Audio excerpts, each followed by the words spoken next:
Assalamualaikum warahmatullahi wabarakatuh. Perkenalkan kami dari kelompok 6. Di sini kami akan mempresentasikan mengenai analisis kontaminasi obat bahan alam. Untuk outline-nya yang pertama definisi kontaminasi, jenis kontaminasi, penyebab kontaminasi, penyakit yang ditimbulkan, residu pestisida, penggolongan pestisida, nilai ID, perhitungan BTS residu, analisis residu pestisida, tahapan-tahapan residu pestisida, kecenderungan baru, tahap umum dan analisis, kontaminasi mikro dan analisis, kontaminasi mikro dari tanah, kontaminasi mikro dari air, kontaminasi mikro dari udara, kontaminasi mikro dari hewan, kontaminasi mikro dari pengeringan, kemudian ada kesimpulan dan daftar pustaka. Untuk dari definisi kontaminasi itu sendiri, kontaminasi obat bahan alam adalah terdapatnya bahan atau organisme berbahaya dalam obat bahan alam secara tidak sengaja. Bahan atau organisme berbahaya tersebut disebut kontaminan. Keberadaan kontaminan dalam obat bahan alam dapat mengakibatkan penurunan nilai estetis serta efektivitas dari obat bahan alam tersebut. Jenis kontaminasi. Yang pertama, kontaminan biologis. Organisme hidup contohnya mikroorganisme, bakteri dan jamur, dan binatang, parasit, serangga, dan lain-lain. Kemudian kontaminan kimia, mikotoksin. Contohnya metabolit sekunder yang dihasilkan oleh jamur yang bersifat racun. Kemudian logam berat. Contohnya kadmium, tembaga, besi, nikel, timbal, dan seng. Kemudian residu pestisida. Contohnya golongan organoklorin, bersifat lipofil dan sukar terdegradasi. Kemudian yang terakhir kontaminan radioaktif, contohnya uranium. Penyebab kontaminasi. Mikroorganisme berasal dari tanah, proses pasca panen, transportasi dan penyimpanan yang kurang baik. Logam berat pada berbagai tahap produksi dari kondisi budidaya hingga pengeringan di udara terbuka. Penyimpanan dan pembuatan lepasnya logam berat dari peralatan. Kemudian rentan terhadap serangga-serangga dan penyakit seperti tanaman lain, sehingga penggunaan pestisida mungkin saja dilakukan. Kemudian yang terakhir, cemaran radioaktif. Juga mungkin berasal dari bocornya radionuklida dari reaktor buatan manusia ke lingkungan. Selanjutnya akan dilanjutkan oleh Karani Gurfarni. Penyakit yang ditimbulkan. Yang pertama ada penyakit tertentu seperti diare, kusta, disentri, disentri. Yang kedua ada kontaminan kimia seperti mikotoksin atau alfa-latoksin, logam berat, dan residu pestisida dapat menimbulkan penyakit seperti kanker, gangguan sistem saraf, kerusakan hati, dan ginjal, bahkan kematian. Yang ketiga ada kontaminan radioaktif dapat menimbulkan penyakit seperti daya tahan tubuh atau imunitas menurun, kanker, bahkan kematian. Residu pestisida. Pestisida adalah semua zat aktif dan bahan lain serta jasad renik dan virus yang dipergunakan untuk yang pertama ada memberantas rerumputan, yang kedua ada mematikan daun dan mencegah pertumbuhan yang tidak diinginkan, yang ketiga ada memberantas atau mencegah hama-hama air, memberantas atau mencegah hama-hama luar pada hewan-hewan piaraan dan ternak. Penggolongan pestisida. Berdasarkan penggunaannya, insektisida, fungisida, akarisida, herbisida, rodentisida, nematodsida, molekisida, bakterisida, pengatur atau perangsang pertumbuhan tanaman. Ditinjau dari sudut kimia. Klor organik atau organoklor, fosfor organik, karbamat, ditiokarbamat, dikarboksimid, derivat asam ariloksi, piretrinoid atau piretroid. Nilai acceptable daily intake atau ADI. Rumus untuk perhitungan adalah MAC sama dengan ADI dikali B per R dikali 1000 atau miligram per kilogram. B sama dengan berat badan atau kilogram, R sama dengan koefisien makanan atau gram. Contoh MAC untuk diazinon atau ADI sama dengan 0,002 mg per kilogram per hari. Untuk orang dengan berat badan 10 gram, bila R sama dengan 400 gram, maka MAC sama dengan 0,002 dikali 60 per 400 dikali 1000 sama dengan 0,3 mg per kilogram bahan makanan. Selanjutnya akan dilanjutkan oleh Halwa Aulia. Ya, baik. Di sini ada rumus untuk perhitungan batas residu peptisida menurut EC. Di sini ada ADI dikali M dibagi MDD dikali 100. ADI itu acceptable daily intake yang diterbitkan oleh FAO atau WHO dalam miligram per kilogram berat badan. M yaitu berat badan dalam kilogram, di situ adalah 60 kg, dan MDD yaitu daily dose of the drug dalam kilogram. Lalu di sini ada analisis residu peptisida. Analisis residu peptisida harus mampu mendeteksi jumlah peptisida yang sangat kecil dalam ukuran mikrogram, nanogram, bahkan sampai PG dalam suatu sampel. Konsentrasi dalam BPJ per ppm atau BPM per ppb atau PPT.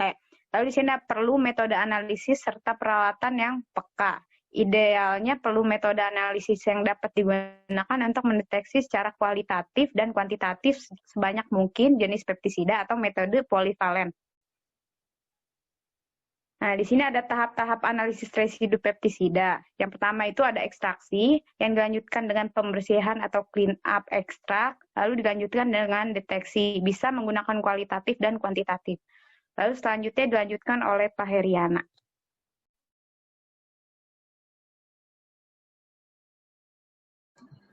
Baik, saya lanjutkan metode analisis residu pestisida dalam makanan dan atau komoditas.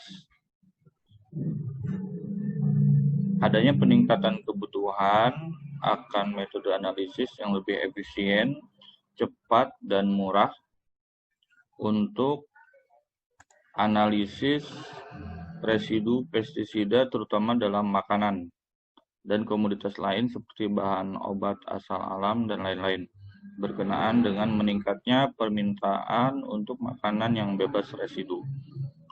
Multi-residue methods, MRM, dan single residue methods atau SRM.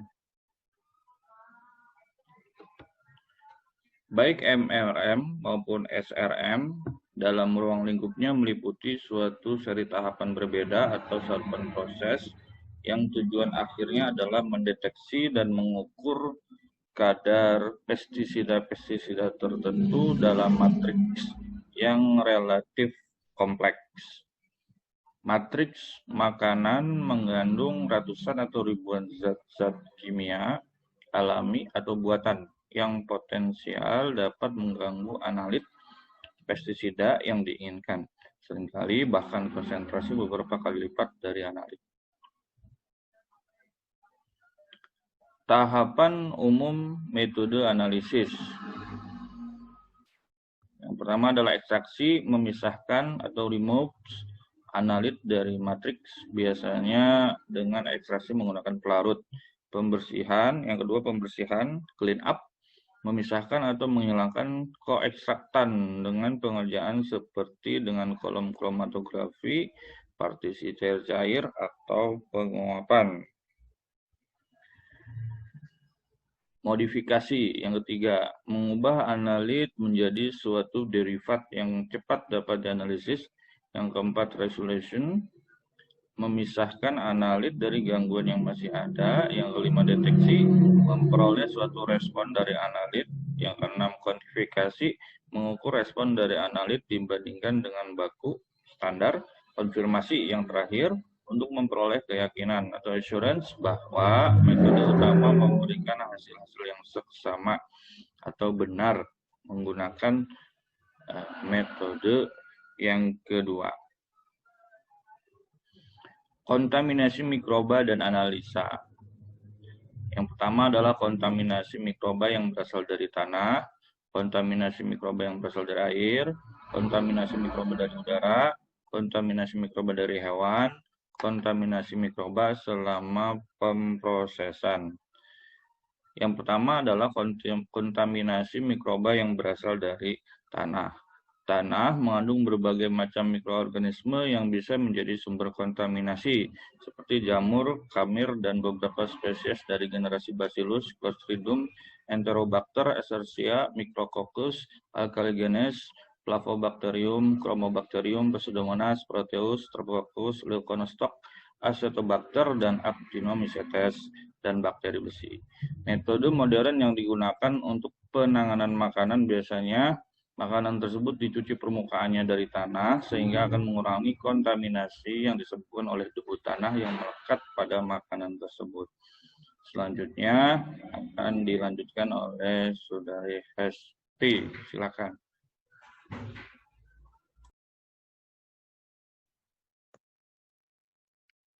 Oke, di sini yang kedua, kontaminasi mikroba yang berasal dari air. Air di alam tidak hanya mengandung flora normal, tetapi juga mengandung mikroorganisme yang berasal dari tanah dan berkemungkinan juga berasal dari kotoran hewan. Jenis bakteri yang terdapat pada air di alam terutama spesies dari Pseudomonas, Chromobacterium, Proteus, Micrococcus, Bacillus, Streptococcus atau Enterococci, Enterobacter, Escherichia. Selanjutnya itu ada penyediaan air. Dalam penyediaan air dengan kualitas yang bagus untuk digunakan dalam proses penanganan obat. Dan seringkali air digunakan untuk berbagai reaksi kimia dan menentukan kualitas dari bakteri. Persediaan air ini akan melindungi air dari polusi, mungkin bisa dibersihkan dengan sedimentasi pada persediaan air danau dengan saringan pasir atau penyaring yang baik, atau dengan pemberian klor, radiasi sinar ultraviolet, atau dengan pemanas.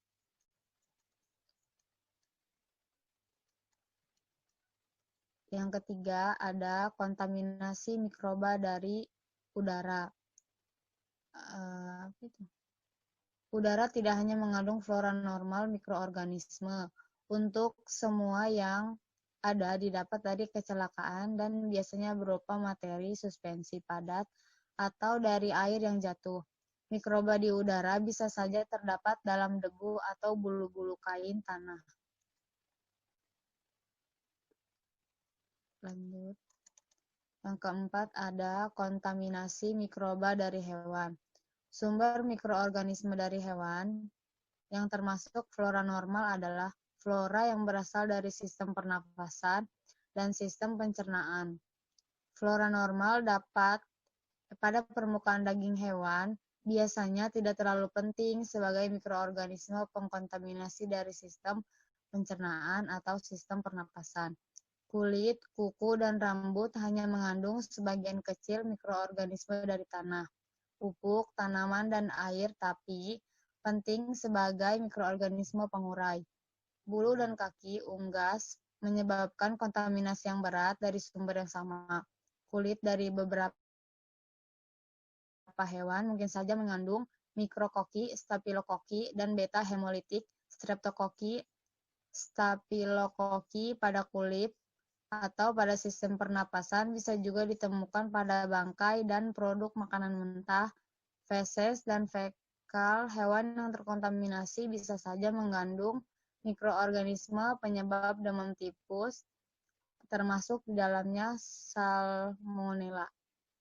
Yang selanjutnya akan dilanjutkan oleh Kafriliano. Selanjutnya ada kontaminasi mikroba selama pemrosesan.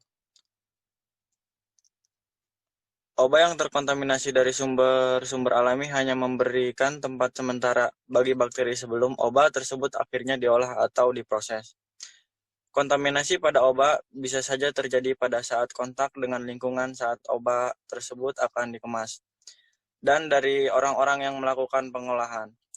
Obat proses ini diusahakan bersih dan sanitasi dilakukan dalam upaya membebaskan obat dari penyebab kontaminasi dan sangat pembungkusan diusahakan bahan yang digunakan. Untuk pembungkusan obat tersebut tidak menyebabkan pencernaan terhadap lingkungan.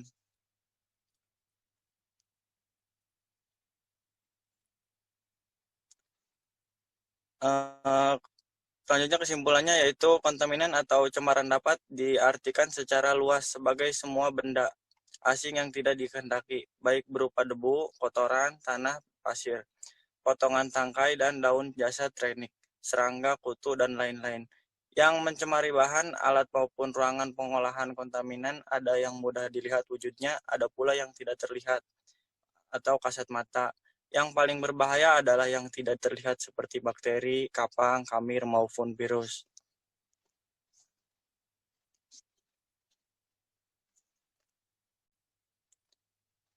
Selanjutnya ada bagan pengembangan tanaman atau obat tradisional, yaitu adanya aktivitas budidaya pasca panen fitokimia, yaitu ada tujuan kualitas simplicia standar, tek farmasi, kualitas ekstrak, jamu ekstrak standar, uji preklinis, keamanan atau efikasi herbal standar, uji klinik, fitofarmaka. Sampai di sini cukup sekian. Apabila ada kesalahan, mohon dimaafkan. Wabillahi taufik wal hidayah. Wassalamualaikum warahmatullahi wabarakatuh. Waalaikumsalam warahmatullahi wabarakatuh. Waalaikumsalam warahmatullahi wabarakatuh.